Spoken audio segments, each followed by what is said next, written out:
Hello everybody, it's Belinda from Belinda's Book Nook, and I am here to do our final installment of my 5 in 25 series where I give you 5 different genres and 5 recommendations for each of them.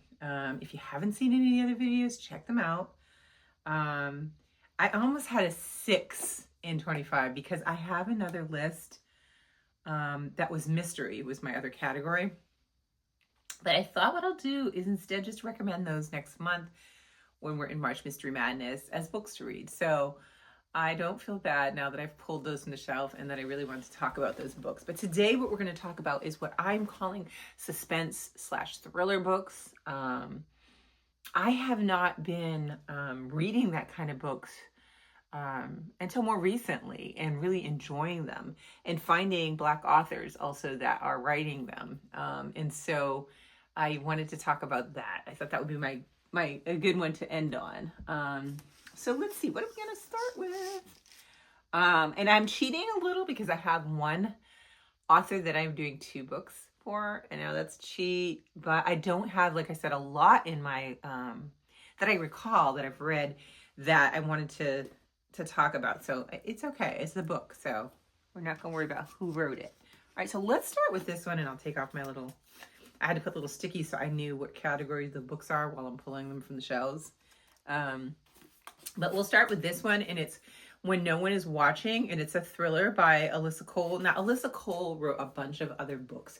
I read, I think hers are like historical fiction / romancy kind of Regency. Let me see here. Get it right. Yeah, okay. She's got a lot of books, but one of the series that she did was The Loyal League, and it's An Extraordinary Union, A Hope Divided, and Unconditional Freedom. I read An Extraordinary Union, and it was good. A lot of people really loved it. But I didn't go on. I maybe if I read the next one, I will get more. I don't know. So I wasn't feeling that one so much. And this book was her first foray into the thriller genre. And then she has another one that just came out, was it last year? That I couldn't get into, if I'm remembering the correct book. So I don't know. I think I did give it away. I just was like, I have so many books now. I've got this goal. I'm going to go off on a tangent here, but I'm going to circle back to this topic. I have this goal, and my husband does not believe I'm going to be able to do it, that I'm going to pull 25 books from my shelves and they are going to get donated. And I have this bag, it's sitting over here, that as I see books or a book that I might have read and I'm like, do I really want to keep it? I don't know. So I've been putting books in there, and it's kind of empty. I think I'm at, if I'm really being honest, about 4 books. But that's because I haven't really focused on like walking my shelves and doing it. Because I'll talk about that in a future video. But that is another project that I am working on. This 25 number is really going to get me, because I'm like, 25. But in my heart, when I know that there's 25 less books that are taking space that other books can take, including some potential new ones, and that there will be books on bookshelves instead of floor and piles, that makes me happy. So there is motivation. So I will talk about that in a future video. Right now, let's talk about this book by Alyssa Cole. I liked this one. I'm going to try to remember, I don't know which year or what book journal I have my notes in for this, because I did write notes on this one. And some of these I'll probably end up reading the back just because they probably do a much better job of selling it to you. But what I did love about this one, it was set in New York. The main character, if I remember correctly, she was staying or living in her home that had been through generations of her family, if I'm remembering correctly. I'm gonna just say that once in case I get it wrong. And it's ultimately about gentrification, and how that affects the people that are being transplanted. But she did a twist, and she made this a thriller. and it kind of gets you on the edge of your seat, like, what is something happens and who did what? And so I thought it was really cleverly done. And I flagged it. I don't know how many thrillers you put flags in, but I did put flags in here for things that I, thought I wanted to remember in the book that I thought were interesting, because I think she did pull in some historical aspects of redlining and gentrification in New York. And it was, I had heard, I think, in How the Word is Passed a little bit. I think we talked a little bit about, it might not have been that one. I'm trying to think, but the displacement of Black people in the country. But this one was interesting, and she brought up some things in there, like things that we don't think about, were about major highways and how these highways were built where there were communities and people were displaced. And that's a kind word for, just throwing people away and not really worrying about what happens to them. So, but this book is really good. So if you want something that's a little twisty, a little thriller-esque, and keeps you thinking, well, who did it? This is a good one. I think it's really was a very good book. I don't know. I'm the next one, if I'm correct, the book that she wrote this past year was about, the premise is good. I just couldn't get into it because I think it followed a person that was schizophrenic, and I think you met all of those different persons. They were like narrating in the book in her head, and it sounds artsy, really sophisticated and cool, but when I started to read the book twice, I couldn't get into it, so I dropped it. And maybe I needed to go further. I just was, no. But this one I really enjoyed, and I could be mistaken, but I think that was the other book I'm mentioning is hers as well. But this one, When No One Is Watching, is a really good one. Okay, so that's that one. Then my lovely sister and I, who she's probably listening, is supposed to do buddy reads with me. I set it up in my journal every year, and we did read one, I think, last year. But several of the other attempts, I ended up at the finish line, and she was like, oh, I didn't get to it, or, so this was one that we were supposed to read, and she didn't finish it. So again, this is my opinion. I thought this was a really great book, not just a beautiful cover, because the cover is stunning. But this is called Jackal, a novel by Erin E. Adams, and I believe this was her debut novel. I believe so. Jackal is her first novel. She's a first-generation Haitian-American writer and theater artist. So this one was really, I didn't even read you the back of the other one, but you get the gist of that one. Jackal was really, really good too. This one, I'll read this one. A young Black girl goes missing in the woods outside her white Rust Belt town, but she's not the first and she may not be the last. I do remember a little bit that, and this is Rachel Housel Hall touches on that a lot in her first series that she used to write, the Private Eye ones that I used to read, how the media doesn't really, doesn't prominently show missing Black women and girls. Like if you watch the news in general, you'd think that they are never abducted or there's never a disappearance, because you don't see them. And so this book touches a little bit on that. Rachel Housel Hall touched on it a lot in her books. And I thought they were really good. And her older series, I can't think of the name of that one, that I love that series. It's a police procedural. So this one says, it's watching. Liz Rocher is coming home reluctantly. As a Black woman, Liz doesn't exactly have fond memories of Johnston, Pennsylvania, a predominantly white town. Liz is grown, though, and she can handle herself. Plus, her best friend is getting married. So she braces herself for a weekend of awkward, passive-aggressive reunions. But she wasn't expecting that on the night of the wedding, somewhere between dance and dessert, the newlywed's daughter, Caroline, would disappear, leaving behind only a piece of white fabric covered in blood. And then that's all I'll say. But this was a really good one. I'm going to have to look to see if she's writing anything new that's come up. But this one was definitely an edge of your seat. And, a mystery and sorts of trying to figure out what happened to this girl and everything. So that was a really good one. Now, this one. I'll do this one and then I'll come back again. We'll circle around to this one. Because this, Wanda M. Morris, which I already recommended in historical fiction, I think.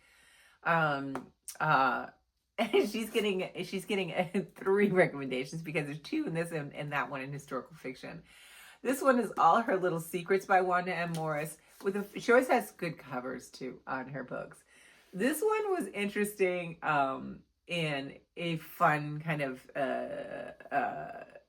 thriller that you, again, like, I like the mystery aspect of it, but I also like the suspense, but I like the rapid pacing of a book with a story. So this one says, in this fast-paced debut thriller, Wanda M. Morris crafts a twisty mystery about a black lawyer who gets caught in a dangerous conspiracy after the sudden death of her boss. Oh yeah, that's what happened.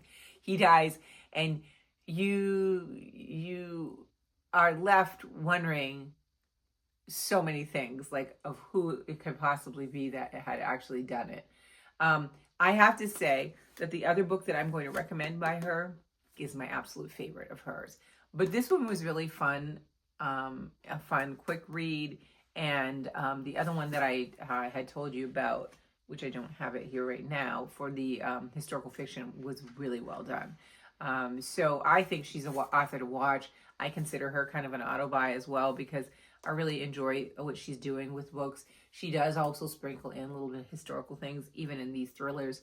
And so it's really nice to get a chance to read that. So there's that one. That's All Her Little Secrets by Wanda M. Morris.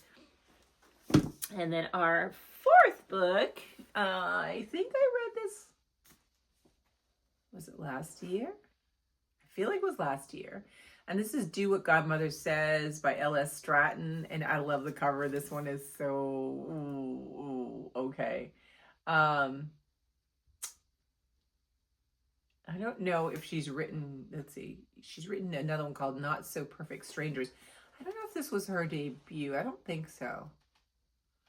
But I really enjoyed it. Okay, this came out last year, so I did read this last year. And Do What Your Grandmother Says, if I remember correctly, it was a piece of artwork. Wait a minute. A modern-day writer and a Harlem Renaissance artist are connected by a painting with a deadly secret in this gripping Gothic thriller. I mean, the marketing is great, too, because I'm all about, like, when I see something that has, because I feel like I have a deficit in the Harlem Renaissance, and I'm trying to fill it. In every way, shape, or form, whether it be a nonfiction or a fiction or historical fiction. But when you throw it in your blurb, then I'm like, okay. And it says a modern day writer and a Harlem Renaissance artist are connected. I'm like, okay, I'm in for it. And it has this crazy cover. Shanice Pierce knows better than to heed bad omens. Oh my Lord. But she has a hard time ignoring the signs when she finds herself newly single and out of a job on the same seemingly cursed day. Then while cleaning out her grandmother's house, Shanice comes across a painting she hasn't seen in years. Drawn to the haunting portrait in a way she can't explain, Shanice accepts her grandmother's offer to keep the family heirloom. And then I remember now. As she digs deeper, she becomes convinced she's being stalked and that the deaths happening around her are connected to the staggering offer she turned down for the painting. But the truth hidden in plain sight is even more shocking and deadly than Shanice could have possibly imagined. Very good book. And you know what I like about this book? It's a floppy one. There's something about this size that is very satisfying to me. I think it's bigger than, it's bigger than this one, right? I like this size because I think when I'm reading, I just like it's just delightful. But anyhow, this is a great one. So check that one out. And my final one, I can't find the actual book, and it's my favorite. So if I don't find it when I'm doing all my purging, I would buy it again just to have it on my shelf because I really like the book. And that final one is Anywhere You Run, Your Past Will Find You. It's a novel by Wanda M. Morris. It looks like this fabulous cover. If you dig back through the videos, you'll see where I gush about this book. It was just an amazingly well done thriller. And it was set in Jim Crow South. They're two sisters, if I remember correctly. One is more buttoned up. You know, you can kind of see where her life is going to go, you know, the trajectory. And the other sister just has a little bit more trouble. And this isn't a spoiler, inadvertently events occur and a white man is killed, and she is being sought for the murder of this man. And so she goes on the run. And this book should be a movie. I kid you not. I was like, oh my God, oh my God, oh my God. And I started reading this, and then I paired it with audio, and I want to say Robin Miles might be the narrator of this. I can't remember, but it was phenomenal. Like, oh my God. So I love this so much. I told my sister, and she did read it. And from that point on, I was like, I'm gonna, pick up her books, because hands down, this was really good, because there are historical aspects in it as well. And the characters she had in this were great. The pacing was good. The story was good. It was a complete immersive experience. So if I were going to pick up one of these two first, you need to pick up this one first. This one, I guarantee you will like it. This one, I will guarantee. This one is like an airport book. Like you see this at the airport, and you can read that on the plane, and da-da. This one is just like, oh my God, you're under the covers, and you're like this. Oh my God, she's coming. Oh my God. This is really good. So I need more of this from her. I do. I need more of this kind. Anybody knows a book that is like that, has read this, and that is like this, let me know, because it was really, really great, and how the stories kind of went around with the sisters, and how they meet up again. And oh my God, very, very good. I hope somebody picks it up one day and decides to make a movie of it. It would be really good. I don't know who I would cast. I'd have to think about it again. I'm not good at picking out who I would like to play the characters, but this is definitely one that is phenomenal. So these are my 5 books. So you've got Anywhere You Run by Wanda M. Morris, All Her Little Secrets. You have, I'm not going to be able to hold all these. Do What Godmother Says. Let's get the lighter one next. We have When No One Is Watching by Alyssa Cole. Oh, wait for it. And we've got Jackal by Erin Adams. These are the books you need to read. They are all good, and they all have their own special place in my growing thriller section. So suspense thriller, I guess. But let me know if you know of any other ones that you think that, based on what you heard here, that might be interesting. I love sometimes, I liked how this one had a little sprinkle of historical fiction, historical notes in both of these. I'm not sure. I think that one did too. Jackal just is an issue that, that we're concerned about with regards to, women going missing of color. And then this one was great. Just, so good. So let me know if you've read any of these. If you know of any other ones, do you want me to add to my list? Because like I said, it's a genre that I don't have a lot of, but I want to get more. I know the other book by Wanda Morris that I talked to you guys about was What You Leave Behind, which was really good. I read that one. That's her most recent. So yeah, let me know what you guys are reading. Black History Month is going so fast. I'm so sad.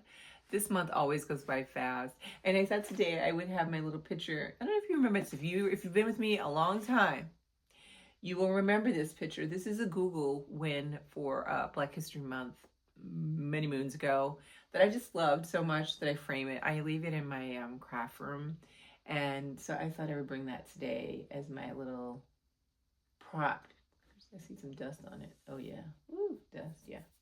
But I just loved it. I love the little girl. I don't know if you can see it really well. But the little girl sitting on the shoulder of the gentleman, and it's just beautiful. I love it. You can see the monument in the back. And they used the monument as the L in Google. It was very clever. I don't remember, which I should have written on the back of that, who the artist was, but I probably could go look it up and find that and keep that information because I think they did a really great job. So that's it. And I had fun doing this series. I hope you guys enjoyed it. And I hope you get some good books out of it that you might want to read. And I will talk to you guys later. Bye.